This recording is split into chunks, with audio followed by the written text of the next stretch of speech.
didn't do that at the beginning, I guess. Now you have to repeat your entire. Yeah. No, I'm kidding. Councilmember Knox, do you have any comments? No. Any questions? Okay. Next item, please. Next item is city council reports. Right here on my left, Councilmember Waldman, you've been any meetings in the last? I have nothing to report. My meeting comes up this Thursday. Okay. So, the only meeting I would like to report that we were all at is that we had our first initial meeting with Julie Stone. She's from Stone Contracting, Consulting, and Julie Stone is going to be helping us with our search. She helped with the search 10 years ago for our city manager. So we had a preliminary meeting to look at what we're looking for in a city manager. And we're moving forward with her in that manner. So we will be meeting with her and we are coming up with the timeline.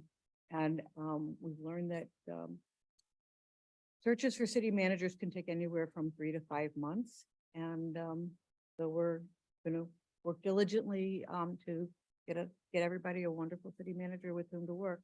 We got big shoes to fill. Next item, please. Next item is hearing from citizens. Did I say your feet were big? Yes. I have one card so far. Comments are limited to 3 minutes. If you would like to speak, you're welcome to ring up your cards to Denise. When you motion that you would like to speak, this is the comments for this is not the second hearing comments. If you want to speak at the public hearing about the topic of the public hearing, you could do that then, or you can just make general comments now if you wish. So I'm not sure, Nina, is this for the public hearing or for now? Okay, great. And the person behind you as well? Oh, I thought someone else. No. Okay. Okay, so then, is there anyone on Zoom that would like to comment at this time or have anything to bring up? Okay, thank you very much. Next item, number 6. Next item is bill number 2994, an ordinance amending ordinance number 2747 of the city of Olivet, Missouri by revising the city's fiscal year 2022-2023 budget.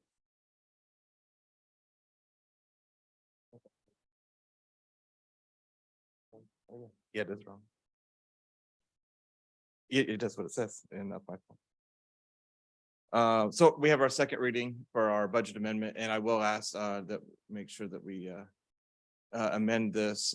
Maybe Paul, you could help me. I need the ordinance or the bill to say 23-24 budget rather than 22-23, and that's my fault. He could give us the right protocol to follow. We're just gonna call that a Scrivener's error and we'll make the change. I like that. Wish I could have said that when I was in school. We're in our 24. No, we're not. We have begun. We have begun our 24 With this budget is- process. Yeah. Yes, there we go. Anyway, great. Yeah, Yes, Yeah. it's correct. that's what happens when you work in 3 fiscal years. at a Yeah, time. I thought I got rid of that when I was an auditor. Anyway, so we have our second reading for our budget amendment, and included here, we do have most of the same of what we saw be 3 weeks ago, I think now on the 28th of January. But we do have one other development, and that's the increase in that budget for the diversity, equity, and inclusion and belonging project. The original budget amendment several weeks ago was for the remainder of the project, or the part of the first phase of the project that we were under contract for. It's come to light maybe that we would not like to stop or don't want to be held up for phase 2 when that comes around. And so we've increased it another 25,000. So now it went from 10,000 to 50,000 for that project itself. The remaining the other things included here have not changed, and that includes $100,000 increase for the covered parking. And then another $50,000. And sorry, the covered parking in the police department for the patrol fleet. And then $50,000 in the street maintenance fleet to add an additional pickup for 2 reasons. One is to in order to get this pickup on order with the anticipation of longer lead times and to get it in place, and then to maintain that capital improvement kind of the program itself. So, and then we see, we're looking at, here's a summary of some of the changes. This is just more kind of bookkeeping and record keeping for us. After this, we would see the other thing that's included with this amendment, which is the addition of the corporal position inside the police department. And as we kind of go through that org chart, that corporal lands in between the patrol officer and the sergeant positions. And then there's a job description included with that too. So again, not much has changed. We did increase the one project for the council, but otherwise everything remains the same. Yeah, this is the second reading, and then so more than happy to answer any questions, but then we'd have a motion as presented there. Are there any other questions at this time? For those that are here or those that are listening, we spent a lot of time discussing this at our workshop as well as at our last meeting. And I think that Councilmember Waldman, did you have any questions? No. Okay. So I'll be happy to entertain a motion. And Mayor. Motion that we approve bill number 2994 is presented.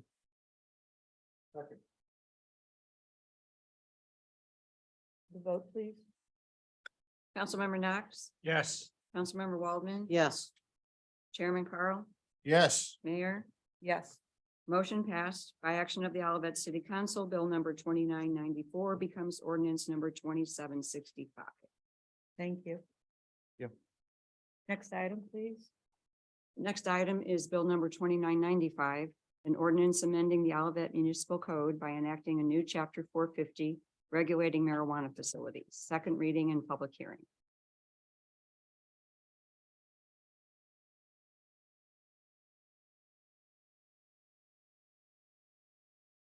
Evening. Good evening, Mayor and members of the City Council. My name, of course, is Carlos Trejo. I'm the Director of Planning and Community Development for the City of Olivet. And tonight I'm going to go over through a public hearing for Bill 2995, which is a text amendment to update our Chapter 450 medical marijuana facilities, in essence, incorporate the Amendment 3 amendment to the Missouri Constitution into our zoning code. The next slide talks about. It's not really first reading, but it says the first reading on your document. I'm sorry, that's correct. This is the second reading and the public hearing on the slide. Thank you. That's, I believe on the agenda, though, it notes are correct. I apologize for that mistake. Bill 2995 authorizes adult use recreational marijuana in the city's land use codes as a new chapter entitled Chapter 450 Medical marijuana facilities. It repeals the current Chapter 450, which was adopted by the council back in November regarding medical marijuana facilities in there. I'm going to give you a little bit history, but kind of go over what the purpose of the tax amendments are. The next slide. Anytime there's a change in any part of the zoning ordinance, we traditionally call these text amendments. They're initiated by either the city council or by petition. In this case, through the approval of Amendment 3, the amendment to the Missouri State Constitution. This was brought to the council's attention, and council initiated the changes to ensure that our land use code was in compliant with the Missouri Constitution. When we go through a text amendment, it primarily goes through the Planning Commission. They have been advocated by you, the council, to review and recommend to the council land use issues. They do not make the decisions. The decisions are those of the council, and that is how it is identified in state statutes. And there, so they forward to you a recommendation. The council has the final say. Before an adoption of the text amendment, the council will hold a public hearing. It's required for all land use applications.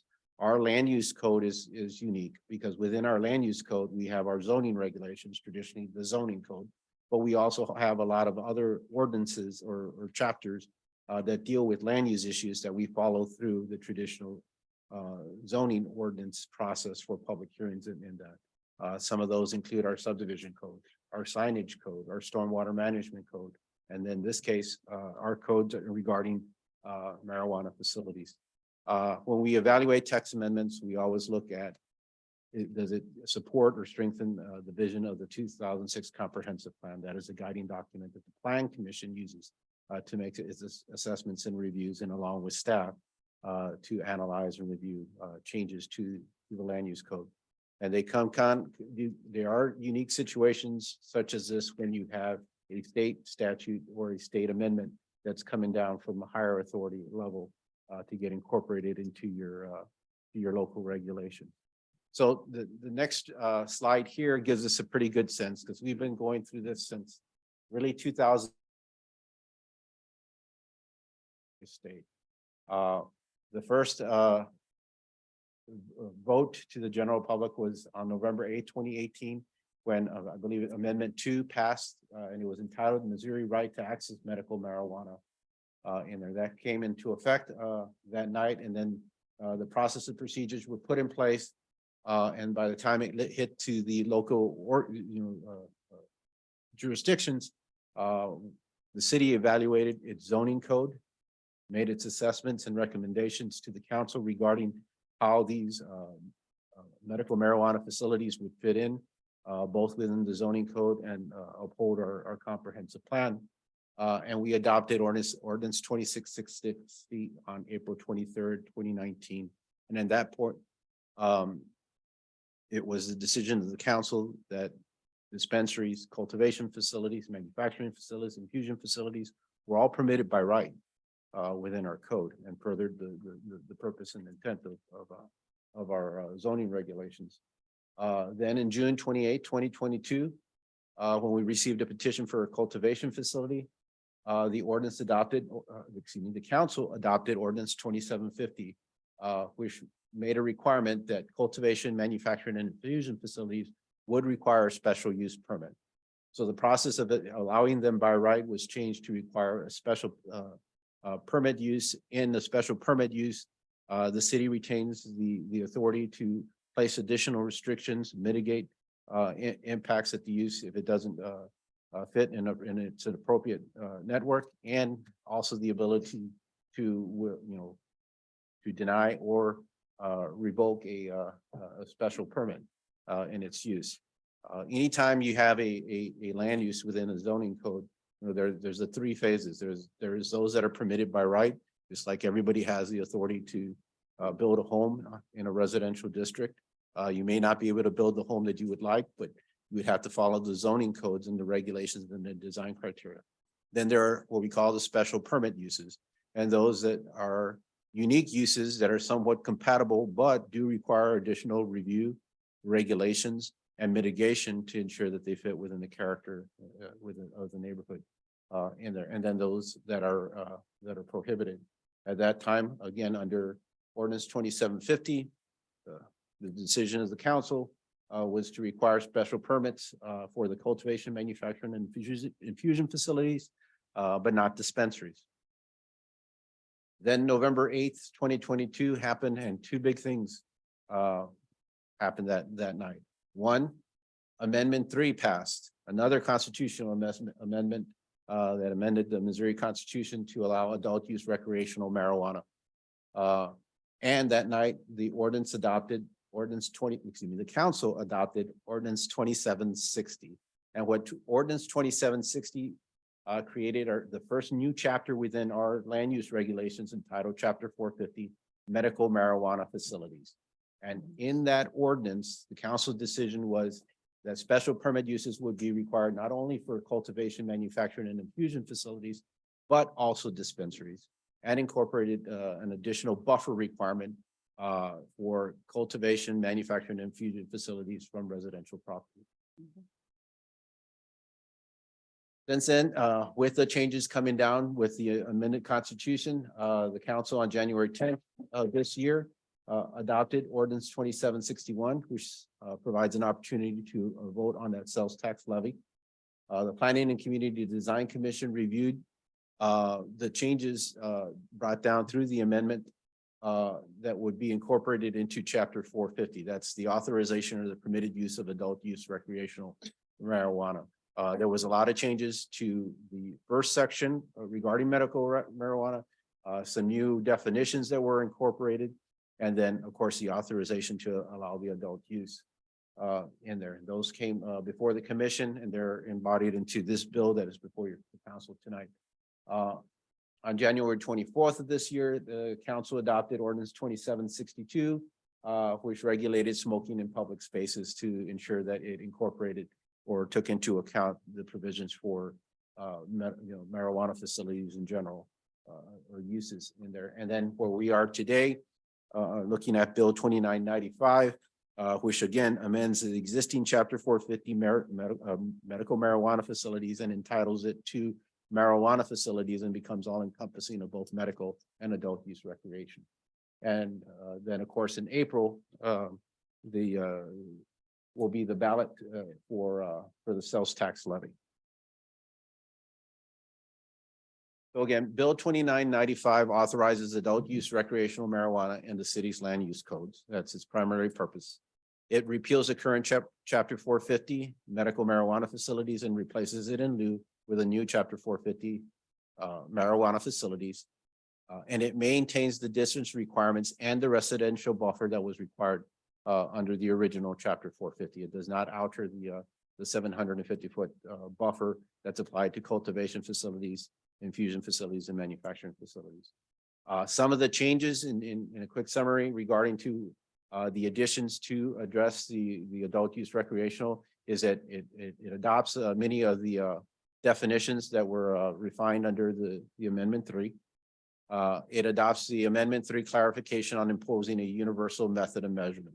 When Amendment 2 was adopted and incorporated even within our codes, it was left to the jurisdiction to determine how the measurements would be taken regarding the 1,000-foot distance from the school, from the daycare, and from places of worship.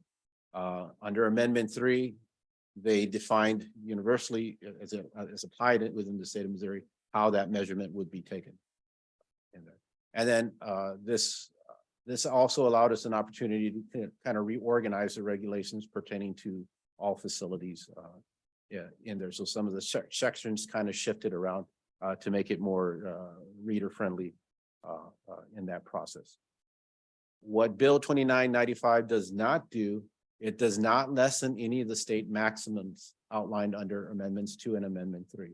Again, the state outlined that the cities were permitted to allow up to 1,000-foot distance separation from schools, daycares, and places of worship, but maintained the ability to reduce that standard, but could not exceed. And in this case, all of that chose not to reduce the standard, but to maintain the state maximum that's permitted. Bill 2995 does not alter the city's requirement for a 750-foot residential buffer applied to cultivation, manufacturing, and infusion facility. That buffer will still be maintained. Bill 2995 does not change the city's requirement for review and approval of dispensaries and special permit uses. Chapter 450, when adopted back in November, changed the classification of how we would review dispensaries. It changed them from permitted uses by right to special permits, and this will maintain the same review process for those. And then Bill 2995 does not change the method of odor mitigation and filtration requirement. And Mayor, finally, that concludes the presentation, but if I can enter a couple of items into the record to ensure that they're part of the hearing process. Please do so. First is the initiative petition is received by the Missouri Secretary of State dated November 22, 2016, adopting Article Roman numeral 14, medical cannabis, sections 1 through 12. Then the city of Olivet's ordinance number 2660 adopted in April 23rd, 2019, and all the associated documents that were used during that public hearing. Subsequently, ordinance 2750 adopted in June 28th, 2022, and all the associated documents that were used during that public hearing. And that is where the city made the determination to require cultivation facilities, infusion facilities, and manufacturing facilities a special permit. The initiative petition is received by the Missouri Secretary of State dated August 27th, 2021, amending Article Roman numeral 14 of the Missouri State Constitution, amending Section 1, which dealt with the medical cannabis, and adding a new Section 2, which dealt with adult use recreational marijuana. Ordinance 2760, adopted by the council on November 28th, 2022, and all the associated documents during that public hearing, and that ordinance was when the city adopted Chapter 450, medical marijuana facilities. Our 2006 comprehensive plan, the Olivet Municipal Code and zoning map, including Title IV land uses. This bill 2995 and all the exhibits attached to your report. A public hearing and affidavit of publication on January 30th of 2023. The staff memorandum to the Planning and Community Design Commission dated January 19, 2022, 23 should be, and I apologize, in there, and this presentation before the council on February 14th, 2023. Mayor, I'll be glad to answer any member questions, and if not. We're going into a public hearing. I wanted to see if there's any comments or discussion amongst the council at this point. Not at this point? Okay. Mr. Trejo, thank you very much. We identify, and actually maybe this is really for Mr. Martin. We identify all the documents that we have for this presentation. Where will those documents be found? Will they be found on our website, or how do we handle that? They are all, included in the agenda sections of our website, and then there is a section regarding marijuana facilities with our website that has the amendments 2 and 3, and then I think through the minutes and the video clips are the presentations. Okay, so the public can access this information on our website, all of it. And that is then hard listed. paper copies, of course, which are the primary source, are kept through the clerk's office. Okay, thank you very much. Thank you. Okay, so at this time, I need a motion to go into. No? No. Oh. Okay, so at this time, I'm going to open the public hearing and we will move forward with hearing from citizens on this topic. If anyone would like to come forward, we'll start with Nina, since you brought me your card. And then we'll just kind of work through the rows until everyone that it wants to speak has an opportunity. We'll time 3 minutes if you want to, do you want a 30-second anything? Okay. Nina Schatzkamer-Miller, 36 Pricewoods Lane. I don't know anyone who wants to live next door to a marijuana business. I don't know anyone who wants Olive Boulevard or Olivet in general to become known for that. I don't think such businesses fit the image that Olivet residents consider ideal for a location in which to live and raise a family. The current dispensary application will drastically affect the lives of those who live on Dolores, Kenneth, and Tess. There's a school bus stop, presence of children, location of a park, narrowness and state of roads, parking, lighting, traffic. There's talk of a drive-through window.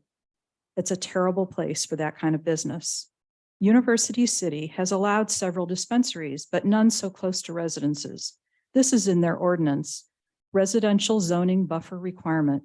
No medical marijuana dispensary shall be located within 150 feet of a residentially zoned district. The house next door to the proposed dispensary is less than 50 feet away from 1042 Dolores. Using special permits to try to mitigate the harm of these businesses is commendable, but you must do more to protect us.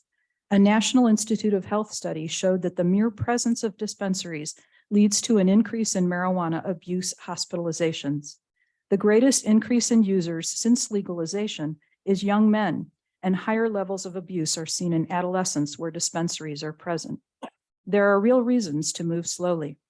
Why not wait to see what the people want? Recreational dispensaries can be banned by ballot.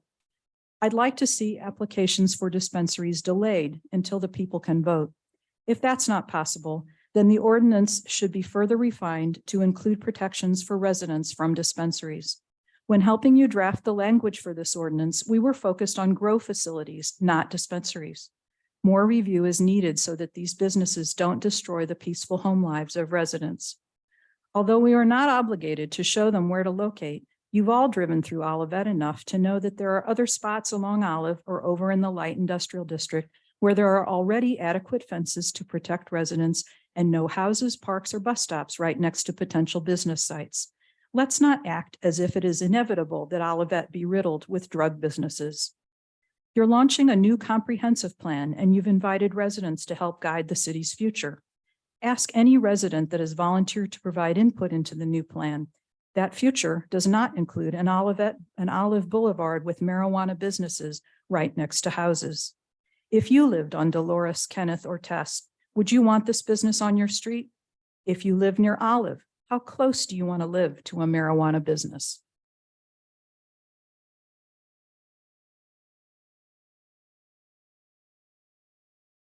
Mr. Trejo, do you want to give an explanation to explain the difference between what we're voting on tonight for 450 versus the special use permit versus the conversations going on at PCDC right now?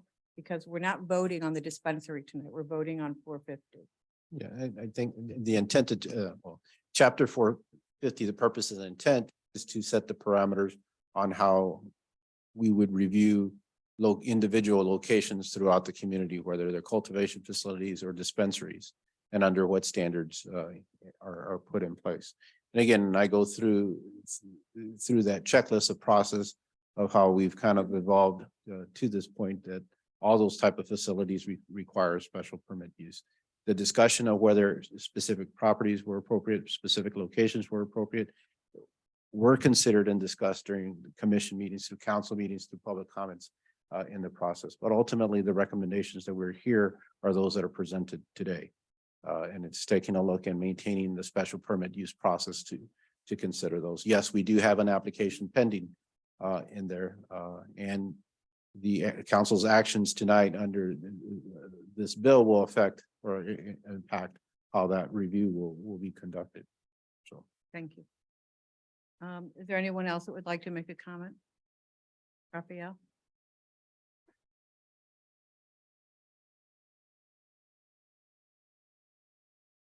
Give your card to Denise. Raphael Timanson, 809 Newcastle Drive. I just want to reiterate that the academic research really shows that homes that are located near dispensaries do lose value up to around 4%, which sounds like a small number, but when you take your home and you multiply it by 4%, that's still tens of thousands of dollars on a lot of people's homes. And so I think it would be important to protect those homes. I think there's a couple of ways that we could do that. The best way I do think would be to have something like a 150 foot buffer between a dispensary and homes. I think a second way of doing that, should people be reluctant to do that, I know we're not supposed to think about the particular applicant and that other specific property, but I think it opens up other issues. But perhaps knowing someone might be wanting to come in, some people might be hesitant to just disallow a specific spot. So I've thought about another thing that would allow that location, but allow a lot of mitigation, might be to put in a rule that there has to be 200 feet between the entrance and driveway of any dispensary and a neighborhood. That could be accomplished even in the current building that is being applied for at PCDC by putting fence around the north and the western end of that property, blocking it off from the neighborhood. And I think that that is a reasonable buffer for any such entering dispensary, and would, in the spirit of the new amendment that's passed, allow many, many properties, again, including the one that's even currently petitioned for, to still enter, but still give a fair amount of protection. Obviously, my preference would be a buffer, not even just requiring fences and that stuff, but if you make it through walking distances by requiring fences around, that does at least gives some protection to the neighborhood. Thank you. Stephanie, Todd?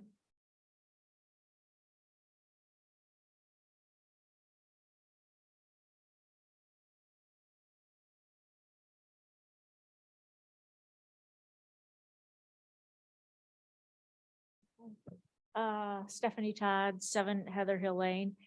I would just ask that you delay voting on this ordinance tonight until everybody has time to kind of think about what the issues are, because like, as was said, when we first vote, when the ordinance first passed, the focus was on growing facilities.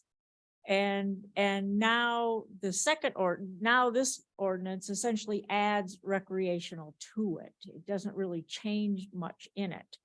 And recreational is a big difference from medical, because recreational is not your typical retail business. It's a high traffic, high volume business. They're going to have, they've already estimated 150 people there a day, roughly 15 people at a time in the building. And so somehow, and this is, this isn't this, I mean, you can look up data from the U City and other residences. So we have to somehow define where these businesses can locate, because they are high traffic, I mean, think of a McDonald's, so in other words, if we could add something in the ordinance that this, that it can't have a parking access to I don't want to say residential road, because I know Price is residential, but a small little road, an all residential road or something like that, some kind of traffic limitations on parking lot access and restriction. And then it does, it does bring in crime, because it is high volume and it's a cash only business. So it attracts crime. So again, I think we need some kind of buffer zone to residents, or some kind of physical barrier put around them. Something like that. And I would still like to see a buffer for our parks. And this is again for recreation, for dispensaries only. I'm not talking to put any of these restrictions on growing facilities. Because, we've spent a lot of money on our parks, and that's one of the things we're known for. People come from all around to go to Stacy Park and to go to our different parks. And so do we really want it within walking distance from, with like 2 block, even a block or so from a dispensary? People can walk in and get whatever and go out to a park. So that's it. My 3 minutes are up. Thank you. Thank you. Is there anyone else who would like to speak? Mayor, there are people online as well. One has their hand up, and then there were a couple of written comments as well before you end the public hearing. Kate Hellman, I live at 800 North Price. As Carlos detailed, there was a significant process in developing the original chapter 450, of which many of us have become familiar faces to all of you. And it was a good process. And I think that, unfortunately for our group, we were focused primarily just on cultivation and manufacturing facilities, because that was what seemed the most pressing. And we devoted a lot of time and energy to our focus on that. And unfortunately, we did not include in our own group workings as much time and attention and research detail on the public impacts, the adverse effects related to dispensaries. But in recent months, we have taken the time to do that research and have found significant reasons to be concerned about dispensaries in ways that are different from the concerns that we had around the manufacturing and cultivation facilities. Specifically public safety. As has been mentioned, there's significant crime that's associated with dispensaries. And that is something, frankly, I was not aware of, the extent of crime associated with dispensaries at the time. And those were medical facilities, not even recreational facilities, over the summer especially. Additionally, I have learned through the folks that we've been working with in the group the impacts in terms of addiction and specifically in terms of the impact towards adolescents when marijuana is more readily at their disposal. Recognizing that they cannot legally purchase it, they still find ways to get to it, especially when it's more accessible in the community. So I do think that I would ask that the council delay voting on this particular amendment to the ordinance at this time so that we have more time to really think through and consider ways that we can strengthen this ordinance in order to provide the safeguards that are necessary for our community.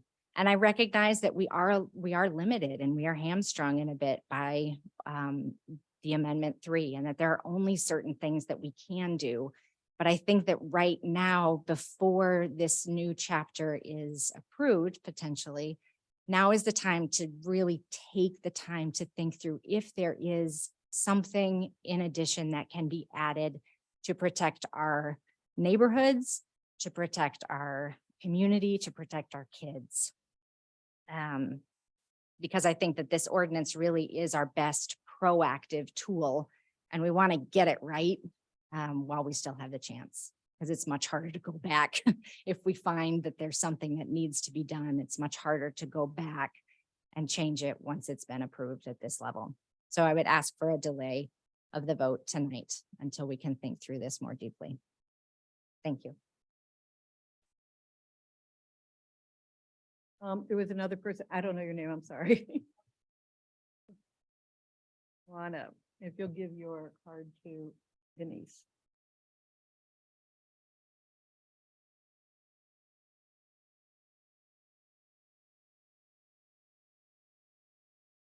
Dr. Robin Park. I'm a child and adolescent psychiatrist. I deal with all those kids who are marijuana addicted.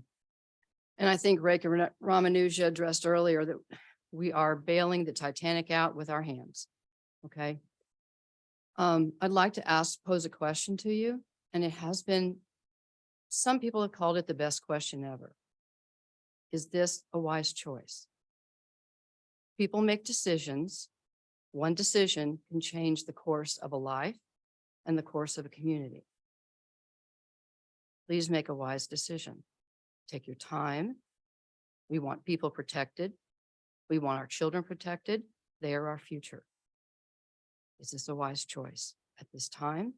Is this a wise choice in this location? Is this a wise choice? Spin it out different ways. Thank you. Thank you. Is there anyone else that would like to speak this evening? Please come forward.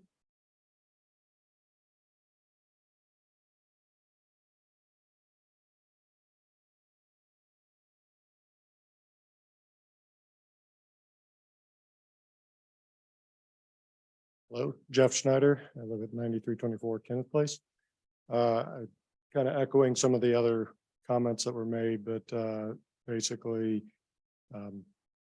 would like to make sure there's some sort of buffers put in. I noticed, we had buffers for growing facilities for this and that. I didn't see a buffer for a dispensary to residential on there, and I believe that should be needed because we want to, while if these types of businesses come in, I don't believe they should be located directly next to and butting up to residential locations with nothing separating from those physical locations on there. To again echo some of the other ones about statistics and that. I mean, there is crime statistics that say you will have break-in attempts or you will have some level of crime in there. And again, that happens in businesses, but this is a cash business.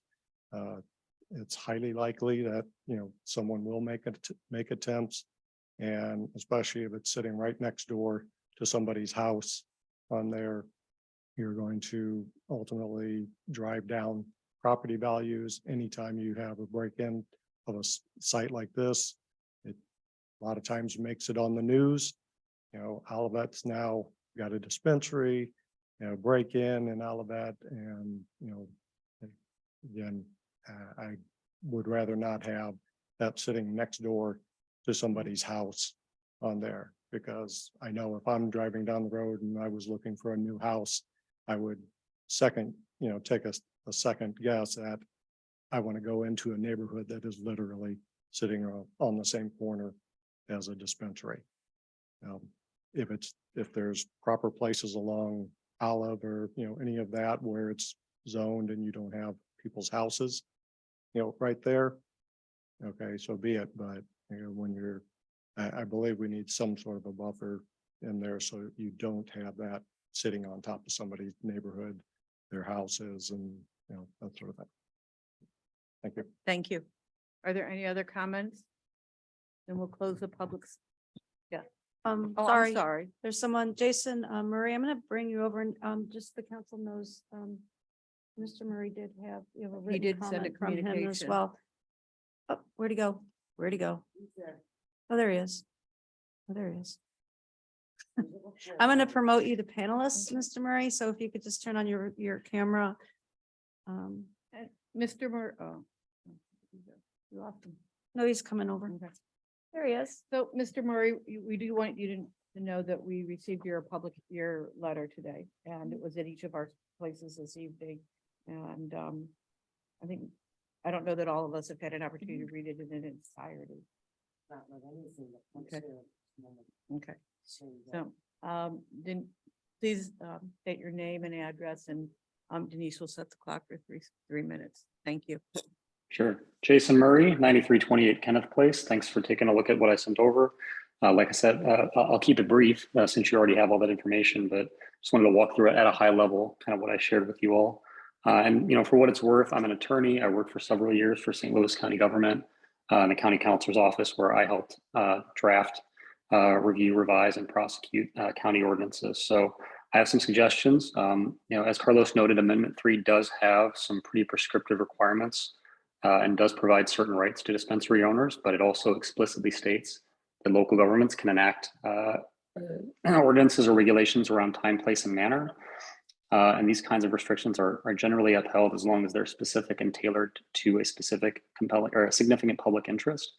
I think the ordinance is missing some of these that I think would be helpful given all of its unique characteristics as being kind of densely populated and located near a major intersection, and has a good one of the best school districts in the country. So from a time perspective, section 450.040 subsection D talks about operating hours and has them between 8 a.m. and 8 p.m.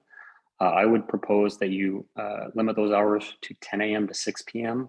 Allow the morning traffic on Olive to clear, just because Olive is it's our primary road. That's already pretty congested. And then if you require them to close at 6, you're going to limit the access, the ability of a business that has a lot of cash to be open. Maybe that'll mitigate some of the crime. From a place perspective, as we've talked about, it doesn't have the current draft of the ordinance doesn't have a buffer for residences. I think 200 feet, something like that, similar to University City, is worth exploring. If that's not possible, I think maybe creating some limitations on how close they can be to already existing public school bus stops. And I know those can change, so it's kind of a moving target, but there's a 450.030 subsection B. You can add some language in there that might create a buffer there. And finally, from a manner perspective, I would ask the city just to not allow the use of drive-through windows at marijuana dispensaries in Olivet, regardless of the size. I just think given the traffic congestion issues, again, around Olive, and the impaired driving risks that having a drive-through window at a dispensary could create. Obviously, it's already illegal to drive under the influence, but if we can take steps to kind of protect residents on that front, I think that'd be a good idea. And I would ask the city council to just take the time to consult with experts and include some regulations on signage at dispensaries. Maybe even more explicit than some of the existing signage rules, just to minimize some of that negative reputational impact and just to make sure that dispensaries don't become an eyesore and all of that. So thank you all for your time.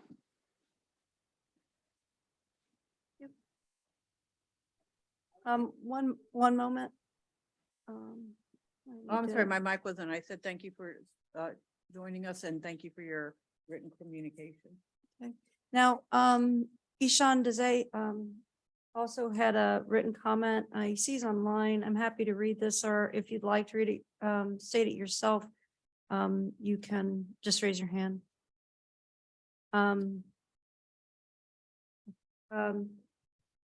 He also, I had a nice conversation with Ishan today, so he also presented, and I told him I'd be printing out this, Right. he had a PowerPoint.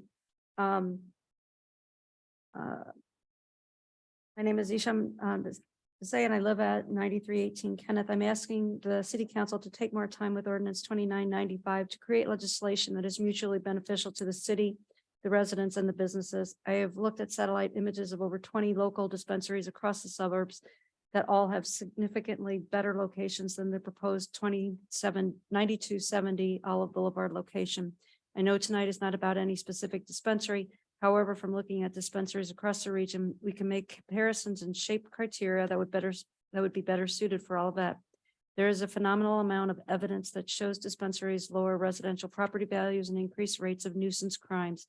In a 2020 survey by the National Association of Realtors, over 3,673 real estate agents perceived dispensaries of lowering nearby residential property values. I understand there is a consumer demand for dispensaries, but who here wants one a few steps from their home or their daughter's bus stop?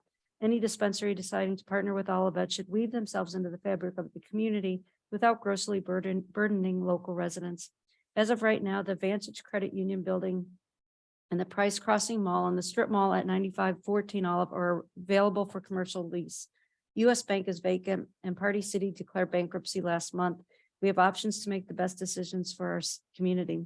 When dispensaries are located in areas that burden residents, they weaken the fabric of our community. We can see this with almost every occupied residence. We can see this with almost every occupied residence on Dolores, Kenneth, Tess, and 68 Olivet residents opposed to the proposed dispensary at 9270 Olive Boulevard. Given such unified opposition to a single dispensary, I encourage a city council to take more time to decide this issue in a way that doesn't have to be revisited. And unless there's anyone else online, if you want to raise your hand to speak. Is there anyone else here that would like to, everyone's commented that had an opportunity? Okay. Then we'll leave the public hearing and come back to to the city council discussing it. Thank you. And thank you for everyone for their input.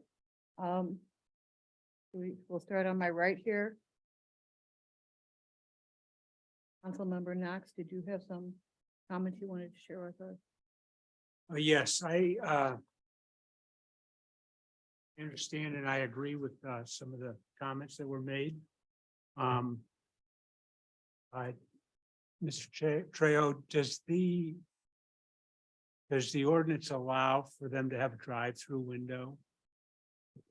There, Or do the they ordinance want- does not prohibit the drive-through window. You're correct. The city has separate standards for any type of user that has a drive-through window. And generally those require 80,000 square feet and they are controlled in terms of their location.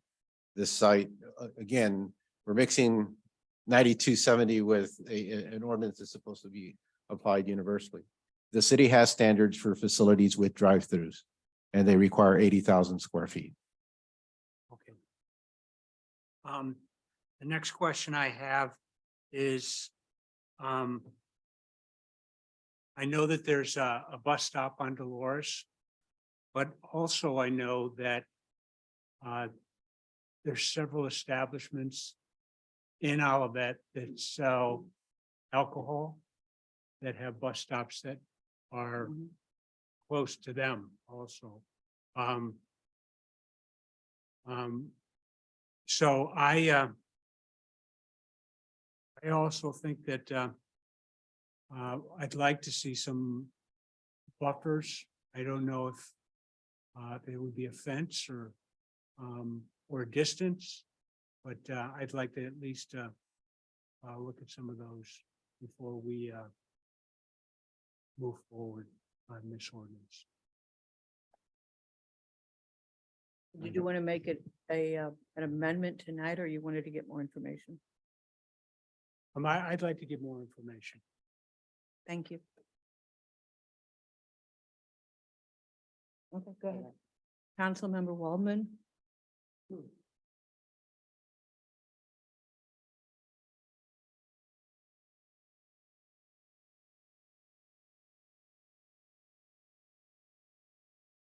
Mr. Martin?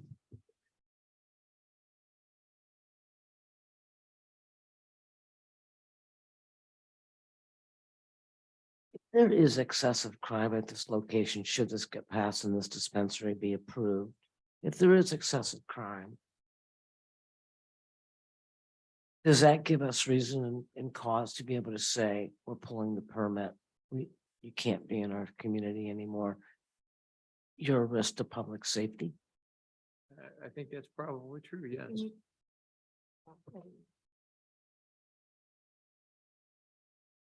Get ready to say something? No, I didn't think he had his Oh, okay, okay, okay. I didn't realize he was. Okay.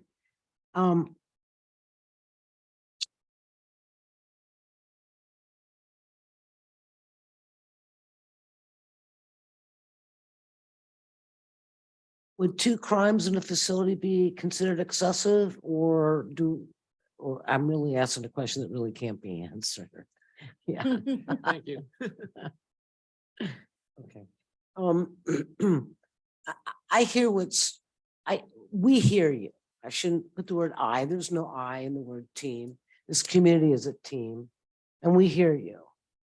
And I don't know, my hands are hampered by state law. And you all understand that. I've heard, if you're gonna, then this. If you're gonna, then that. I'm willing to work on those if you're gonna, then. Because I don't want to be in non-compliance with state law. State law has said this is a legitimate business now. Now, having said that, I will say this, just like I said about liquor stores, fast food, excessive gas stations. I will not support, if there were to be a request for a dispensary, never more than one in this community.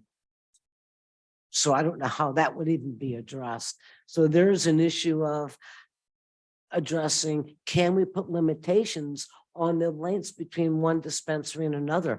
I don't know how that impacts state law, but that is something that I, would want to have more information on. Can we limit that? We're a 2.9 stretch mile of road.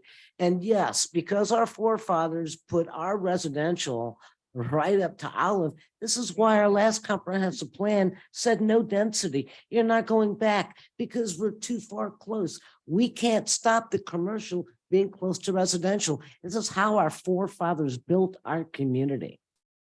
And when we asked for the ability to go back, the community said, no, we don't want you ruining that residential area.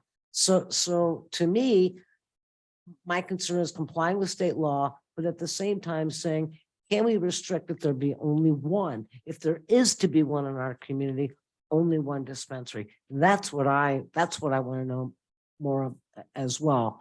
And yes, the bus stops, I've been told Ladue School controls those bus stops. Yes, there's bus stops right by Party City.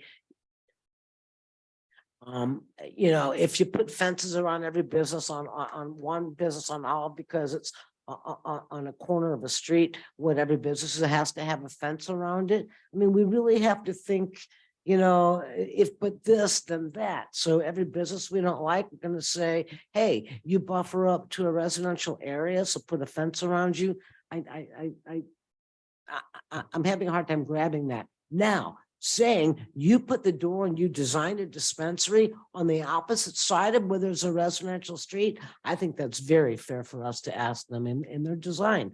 Well, I'm not a member of PCDC. I think that's a fair situation to make sure that that entrance and exit is not walking and moving out onto a residential street. So there are things that I think we've heard and we have our own concerns about. And where do we balance? So with your concern, I hear you, you've all heard my concern. And again, if crime does occur excessively, then I would want to look at this special permit use. And do I believe after 27 bills last year in our state legislature by Republicans dealing with legalization of marijuana, the taxation of marijuana, and the financial banking of marijuana? It's gonna happen. There will be banking with regards to this coming down the road, and this will not continue to be a cash situation. So, you know, I'm really looking at the bigger picture while we hear your concerns. So, Mr. Trejo, you've heard my concerns. You've heard fellow, and I will let my other two peers. Councilmember Carl. So I want to clarify. So I would like to clarify what can be done in the special use permit because it's a particular site and what we need to achieve in what's before us tonight, which is the general regulation of these businesses. The special permit process provides the council ultimately through the recommendation of the commission to consider mechanisms or means to make sure that a use not normally, compatible with its surroundings can be made compatible with the surroundings. And it authorizes some specific but not limited to issues that the commission can evaluate in the process and forward to the council. Traffic, buffering, landscaping, noise. It even has a section between regarding public costs and things of those natures. Those are codified already within our zoning code, and I couldn't tell you the chapter specifically. I think it's Roman numeral 16. Although you And usually there, could. and it provides a process. And then in addition to that, we created some additional conditions under the evaluation of the special permit. First and foremost, that it furthers our vision within the comprehensive plan, but that we also have more details and to look into. And then other uses that have other specific controls, whether it is hours of operation or the size of the site or signage and things of that nature to ensure that those facilities can blend in with their surroundings. And the reason that they're there is understand too, we have a very narrow commercial corridor. For the exception of maybe a handful of properties, less than 5, that do not abut a residential property. And that happens both north and south. Let me dive into that just a little bit. So that would mean that essentially we can't put a buffer between property, well, I guess not properties. Yeah, between properties, but we can put a buffer on a property. In other words, if you're the lot on Olive, you could make sure there's a certain amount of room. Correct. They're what I would term more screening buffers as opposed to a buffer distance between a use like we apply to the cultivation facilities, primarily manufacturing infusion facilities, primarily because the control of that odor and ensuring that it stays within the compartments of the structure itself, but that there is distance between between those. On activities such as a dispensary, a commercial use, or what we they generally fall under the umbrella of a drug dispensary, no different than a Walgreens or a CVS in there. Now the product is different and the use is different. I mean, but that's the umbrella that they fall under. So when we take a look at them, again, we're looking at the entire 1.8 mile length of the Olive Boulevard corridor with the understanding that we're sensitive to the proximity of residential properties for any type of commercial use. So we have standards in place that require screening, landscaping, and those type of mitigation efforts. Applying additional buffer distances in terms of length, we really minimize the abilities that we can do along that corridor and lots of properties in there, because again, there's probably maybe I'm overdoing it, but there's probably at least 5 properties in all of that along that whole corridor that don't abut to a single family parcel. Yeah. I'm personally aware of it, I know. Mhm. So take something like can't think of the name of the shopping center, but the Yonko property. It's just as close to the houses behind it as this. That one, is it correct. not? So if they located there, they would be just as close. Correct. But I don't think, my guess is people wouldn't look at it quite the same because the street's not right on the point. That's all I suggest. But I don't think we're gonna, buffering is gonna be difficult, is really what I'm. But understand too, the special permit process will take into consideration that there may be some unique things on Olivet Center, which is the facility that don't normally apply at another parcel that should be included on that site or controls, you know. Okay, so, yeah, and that's what I was kind of really getting to, so, you know, we could use a traffic condition to set up a certain buffer. Because if they're gonna experience a lot of traffic, we could say your entrance has to be, right, we could use that essentially as a part of the special use. That, Correct. And you take a look at a site and venture in terms of what is going to be that demand. When you look at it per the zoning code and looking at it as a retail operation, which what it is, the site that, you know, the commission is considering now is compliant with code because we purposely made amendments within our zoning code to further our comprehensive plan, to not over park, to not over surface, to not asphalt the entire parcel. You know, we made it a specific, you know, regulations, again, not to park everything for the day before Thanksgiving or the Friday, you know, right after Thanksgiving, where over half the parking lot sits empty for the rest of the year. Now, in that, you know, some retailers have more operations than other retailers, some at certain times. You know, whether it was Valentine's Day or it's a holiday or so, you'll see those same changes. So you do those through the special permit process. It gives us the authority to consider that this retailer may be different. We've heard from others that say that they are different. You know, I've looked at other ordinances to see, do they have special parking criteria? Are they called out within their ordinance because they're different? And I haven't been successful to find anything that looks at it at a different, you know, we all the communities have different parking requirements for retailers. And ours range in pretty much in the middle. But I haven't seen one that says specifically that a dispensary is going to require this many stalls per square footage or something above and beyond this retail user because it's different in there. And that's the beauty of the special permit process. It gives us that ability to at least to take that into consideration in there. And some of it is because it's never, things are never the same and it's not applicable in all conditions. And the special permit process gives you that ability to take those into consideration in there. It requires a lot of work. It requires a lot of justification on our part as staff to make sure that we have those considered, that we've looked at all these other options, that we've looked at, you know, what causes, what effects, what problems, what things. It makes us work harder in the review and analysis of that as opposed to the check marks of a permitted use.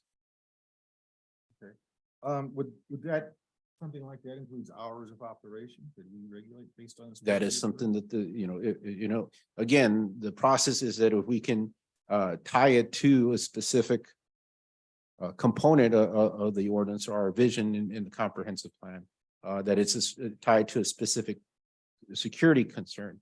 And again, I hate to use the term reasonable because I'm not an attorney, but that it is reasonably applicable, then that is within our realm to bring it to the council to consider as part of that.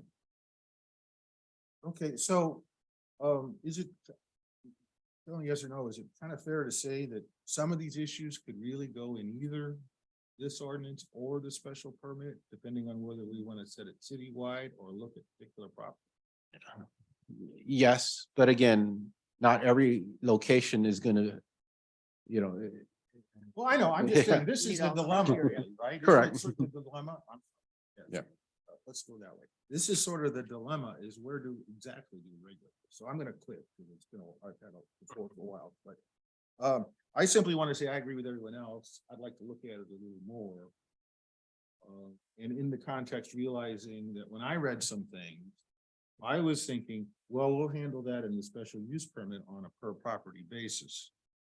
Okay, as much as we're gonna require it along the entire corridor. So again, it's not like I expect 27 of these businesses, but we might, again, barring some way, because I think the limit's 1,000 feet. I don't think we can limit it to one, but we'll find out. I'm thinking, where does this appropriately belong and those sort of things. So I just still have questions, but I want to kind of illustrate what I was talking about. So thank you. Barb, did you want to weigh in on something? Okay. No, I was just, if the council's, once your comments are done, it sounds as though there's not going to be a vote, so I just need, I think staff would like a little more direction. So, so my questions is, I was under the impression when Missy when Councilmember Baldwin brought up only one in Olivet, I thought that the special use permit already gave that there had to be so much distance in between. Between dispensaries, Yeah. I don't believe that there's a distance requirement between dispensaries. There is between the other type of facilities Okay. in there, and I'll Because take I a was under the impression it was in there about dispensaries, and if one were there, I don't think there was room within our corridor for another one. yeah, it shall be located with. There isn't any distance requirement between dispensaries Okay. along the olive corridor. Okay. Okay, so that helps. And then the other question was about the no drive-through. Wouldn't that be with the individual or one that we would, would that go in here or would that go back to the special use permit? The council can consider it as it wishes. Right now, there is not reference to the drive-through because I think within our chapter 400, we address anything that has a drive-through and having an area requirement standard. Okay. So again, trying not to mix 9270, which is under the review of the commission, that is I think maybe a 30,000 square foot site. Anything with a drive-through requires 80,000, regardless of what it is. And then my last question, and I'm trying not to mix the issues, and I'm not sure if this would be part of PCDC's conversation or ours, is if we wanted to require them to have a full-time security guard. Don't they have to, or is that something we have to implement and request? That is, well, the ordinance requires review by the chief of police and recommendations on particular security measures, which can be incorporated in that special permit ordinance. It does not require a full-time security guard. Okay. So if,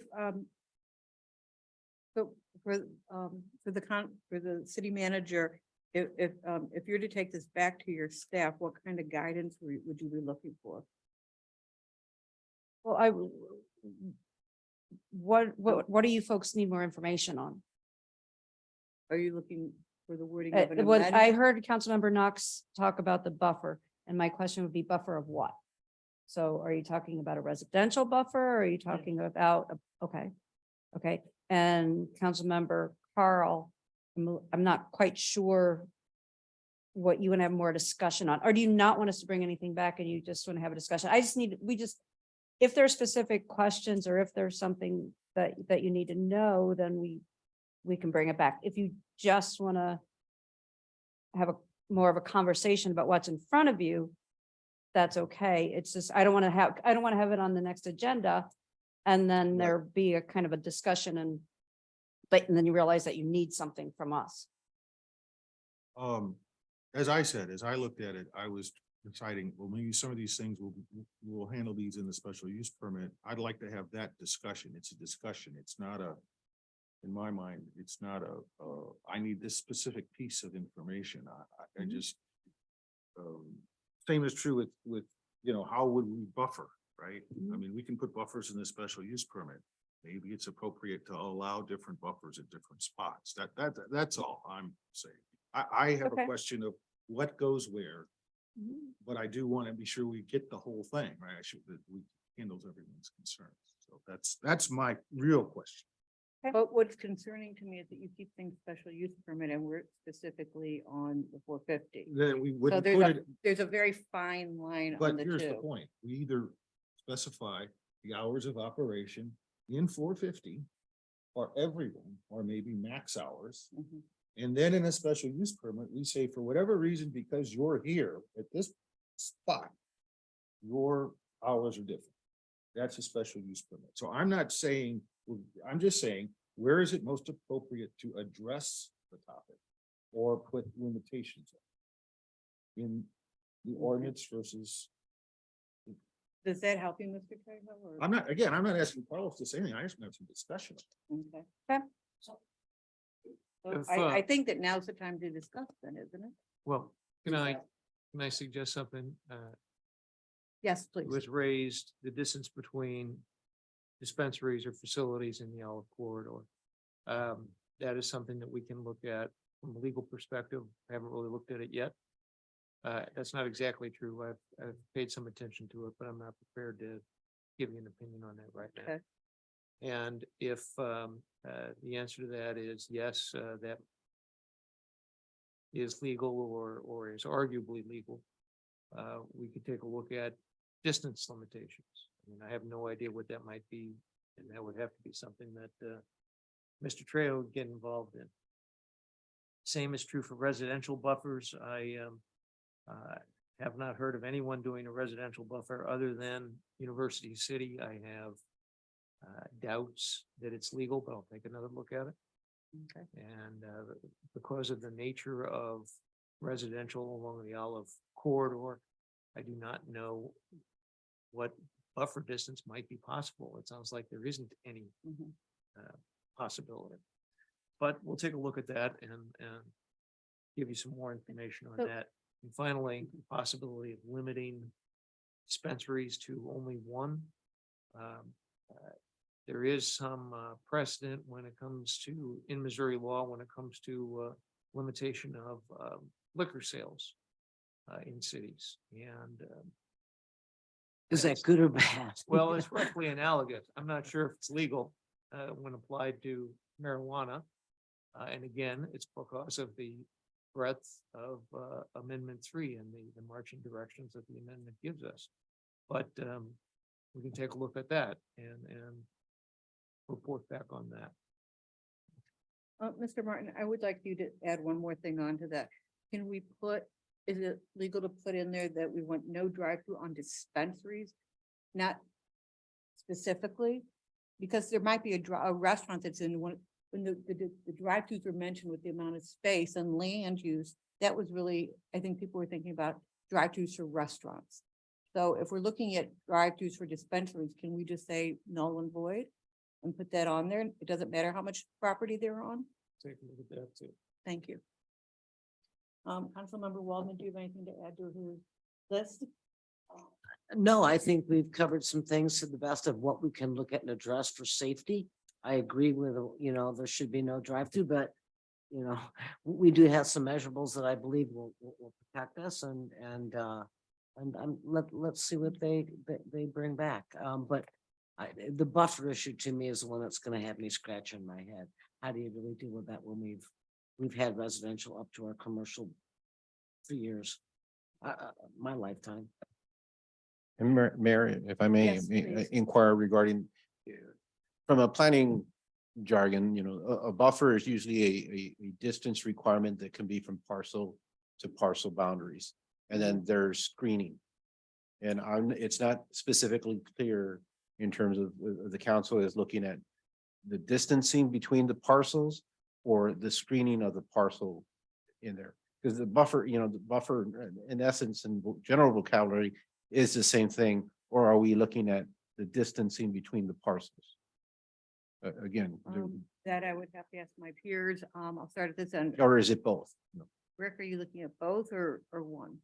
Like a fencing? or just a distance?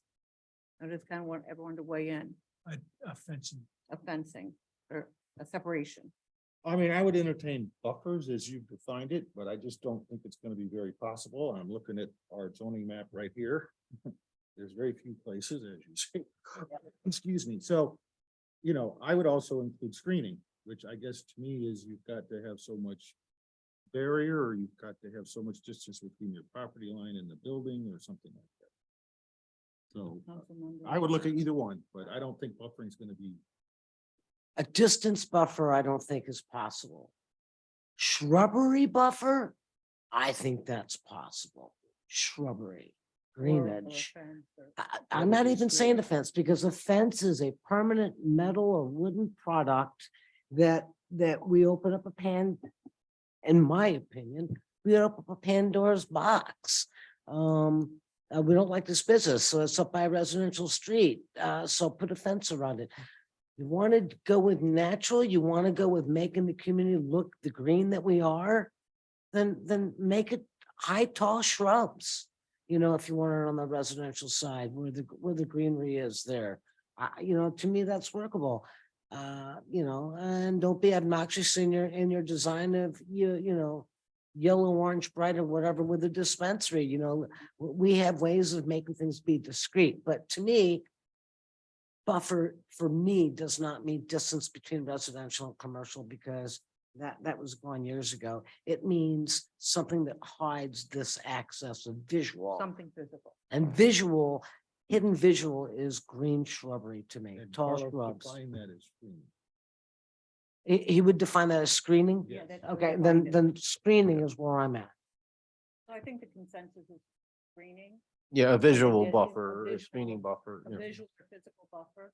Okay. But I do want to make a point also that, because I've driven the corridor a lot since this conversation's been had, and we've had representatives from Dolores and Kenneth and Tess. But everywhere on Olivet, on the Olive Corridor, backs up to residential. There is, it's either backing up to a fence, it's residential, or it's backing up or other street corners such as Dolores, which leads down to, and Tess, which leads down to Kenneth. And it's, there's a bug up here. But I think that it's an issue because we have a short corridor. So I think that we need to see, you know, get the answers to some of these legalities and what we can and can't do. Councilmember Knox? Yes, the other question I have, Mr. Trejo, is the building that we're talking about. Is that the whole building vacant? The property, The Mayor, property? at the property Dolores? address is 9270 Olive, yes, And are they talking about using that whole building? yes. Save my question for another time. Are there any more questions or direction? Okay. We'd like to thank everyone for their input tonight, and we'll add this to our next agenda on February 28th. Okay, thank you. Thank you, Mayor. Next item, please. Next item is bill number 2996, an ordinance to approve a final subdivision plat titled Lynn Bonham subdivision, second reading.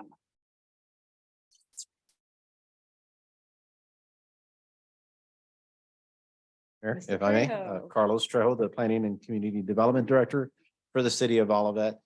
This is, and again, I apologize for not changing. This is the second reading for Bill 2996 in here, and this is to approve the final plat. The final plat is the legal instrument that gets recorded with the St. Louis County Recorder of Deeds.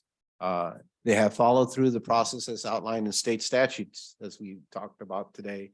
The state outlines the process and gives the municipalities the authority to review the plat before having the mayor and the clerk seal the document to be recorded with the St. Louis County Recorder of Deeds. Prior to that, the Plan Commission went through a review process of a preliminary plat where it has the authority to request changes, modifications, and even review and approve the process of subdividing in accordance to our zoning ordinance and subdivision code. which the commission found compliant in there. Then it reviews and forwards to you a recommendation regarding the final plat, which again is the legal document that is in the next slide in there. And that's solely the legal instrument that gets recorded with the county, and it's the council to authorize the mayor to sign and the clerk to seal. I'll be glad to answer any specific questions, but it is kind of a procedural process. Are there any questions amongst the council members? Is there anyone, this, we supposed to go into public hearing on this? No, this is not a public. Oh, okay. No, I'll be happy to entertain a motion. I'm sorry, I got confused about second reading. Madam Mayor, I make a motion to approve bill number 2996, an ordinance to approve a final subdivision plot titled Lynn Bonham subdivision. Second, Call for the vote, please. Councilmember Knox, yes. Councilmember Waldman. Yes. Chairman Carl, Yes. Mayor, Yes.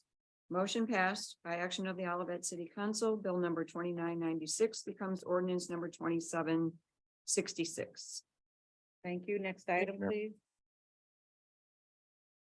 Next item is bill number 2997, an ordinance authorizing to certain revisions to the documents approved by ordinance number 2727 relating to the issuance of taxable industrial revenue bonds for a project located on Irvington Court and Ryan Court in the city.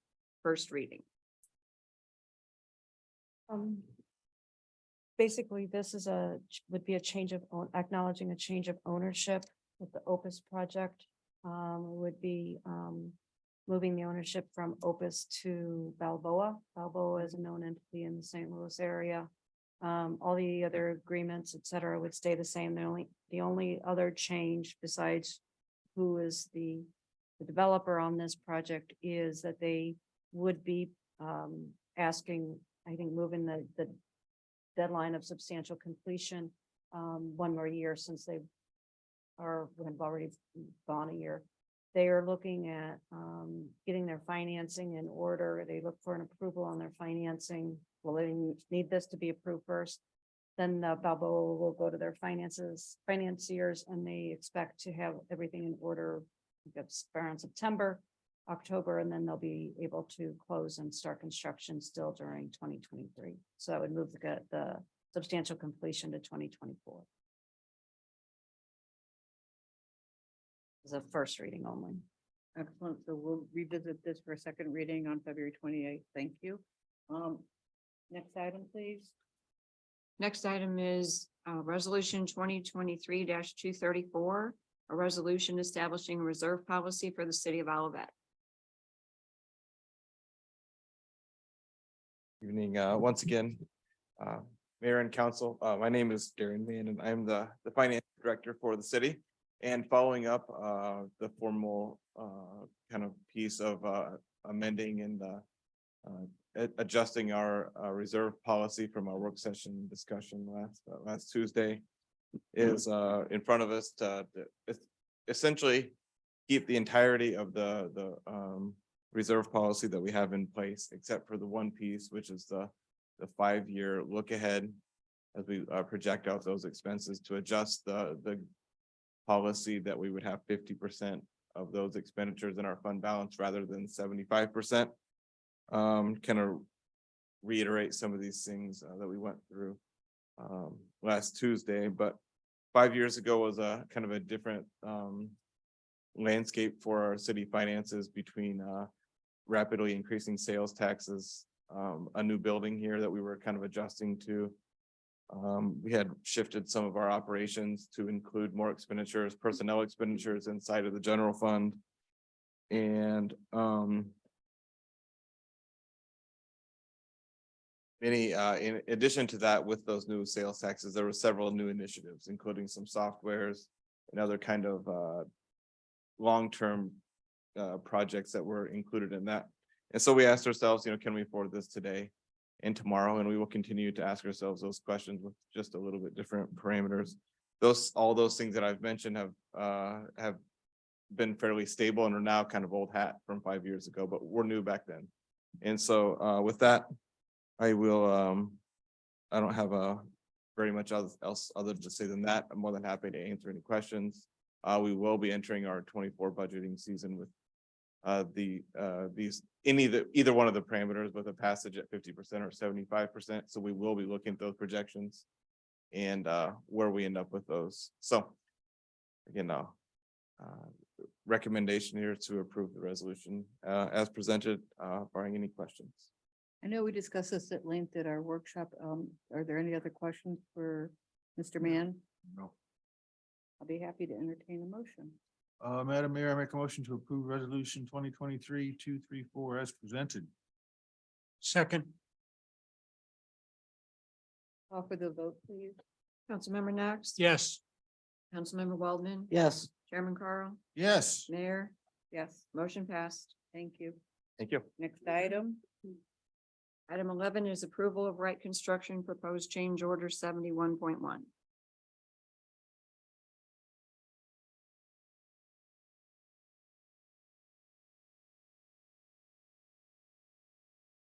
This is in the multipurpose rooms at the new community center.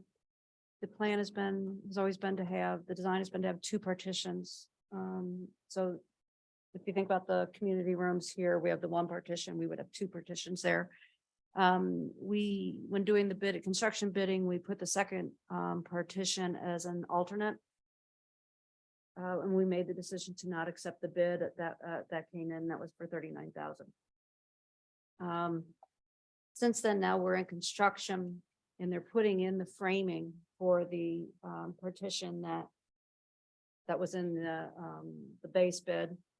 It became apparent that if we don't do the framing now, if we try to add it later, they'll need to take out all the soffits and everything and then put up the frame and and then the partition. We looked at, well, what if you put up the frame now? We just did the frame now and not the partition.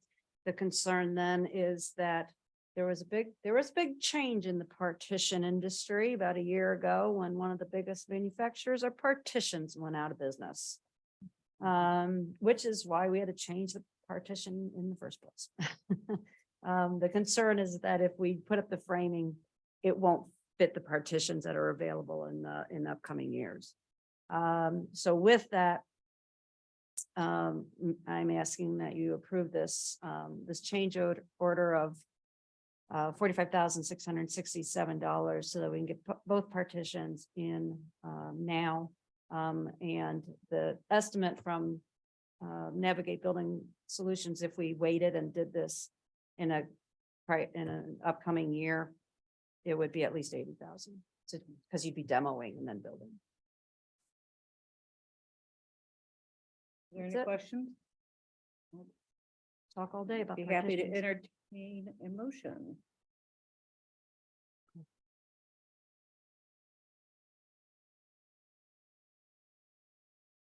I request approval of Wright Construction change order 71.1 totaling $45,667 for the Community Center of Watson Park project. Second. For the vote, please. Councilmember Knox. Yes. Councilmember Waldman. Yes. Chairman Carl. Yes. Mayor. Yes, Motion passed. next item, please. Next item is hearing from citizens, part 2. Does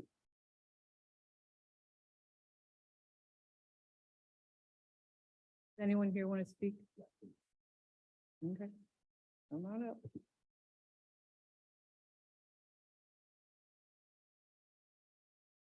Kate Hellman, 800 North Price. I just wanted to address the question that was brought up, if there was anything in the existing ordinance about distance between marijuana facilities, and there is in the code that was previously approved and potentially will be approved at a later date. It's 450.040.b, that it's 1,000 feet between any then existing marijuana facility, daycare, school. And then I also just looked on the maps real quick to get a sense of, and we had done this previously too, of what 1,000 feet actually looks like. And from the proposed location that's at 9270 Olive, 1,000 feet down Olive is that is roughly that street that leads down into my best friend veterinary clinic, Core Academy, Sylvan. So that's 1,000 feet. To just kind of give a sense of potentially how many dispensaries we could potentially have in Olivet if we just stick with the 1,000 foot. Thank you very much. Next item. Next item is review and approval of minutes. Just to, before anybody makes a motion, in that I had written that I had, work session minutes from January 17th, 7 and 9, and I don't have those. I didn't have those included. So you are only looking at the regular meeting minutes from January 24th, the special meeting minutes from January 13th and the 20th. I move to approve those minutes just announced by the city manager. Second, Call for the vote. Councilmember Knox. yes. Councilmember Waldman, Yes. Chairman Carl, Yes. Mayor, Yes. motion passed. Next item, please. City Attorney's report.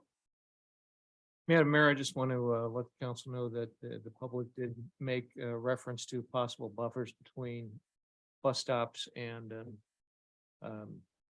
parks, and I will include that in my analysis. Thank you. I've got nothing further, no need for closed session. Thank you. Okay, and with that, I will be happy to entertain a motion to adjourn. Second. Thank you.